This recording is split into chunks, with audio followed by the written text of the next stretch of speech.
ধেমাজি বৰদলনিত ব্যতিক্ৰমী ৰূপত এখন তোলনি বিয়া।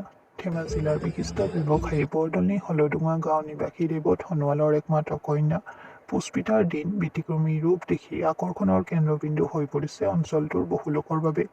উল্লেখযোগ্য যে এক নতুন আধুনিকতা দিবৰ বাবে বহু লাখ লাখ টকা খৰচ কৰিছে, অতিথি আপ্যায়নৰ সুব্যৱস্থা কৰিছে। বিশেষকৈ শুভাকাংক্ষী মিতিৰ কুটুমসকলৰ মন জয় কৰিব পৰাকৈ প্ৰকাণ্ড ৰভাতলি, ভিতৰে বাহিৰে ৰংচঙীয়া খাদ্যৰম্ভাৰৰ কোঠালীয়ে মাছ, মাংস, পনীকে আদি কৰি নানা ধৰণৰ খাদ্য তৃপ্তিৰে শুভাকাংক্ষীসকলক জিভাৰ জুতি দিবলৈ চেষ্টা কৰিছে। আৰু নিশাৰ ভাগত ব্যতিক্ৰমী ৰূপত সাংস্কৃতিক অনুষ্ঠানৰ বাবে আমন্ত্ৰণ কৰি অনা ধেমাজি উদীয়মান জনপ্ৰিয় কণ্ঠশিল্পী পম্পী পূৰবী, পুনম চমুৱাৰ গীত পৰিৱেশনেৰে গীতৰ শৰাই। উক্ত অনুষ্ঠানটি উপভোগ কৰিব পাই শুভাকাংক্ষী বংশৰ মিতিৰ কুটুম সকলোৱে আপ্লুত হৈ পৰে আৰু গীতৰ তালে তালে নাচি বাগি আত্মহাৰা হয়। এতিয়া সকলো ৰাইজৰ মুখে মুখে ৰেৱত সোণোৱালৰ পদক্ষেপৰ প্ৰশংসা কৰা দেখা যায়।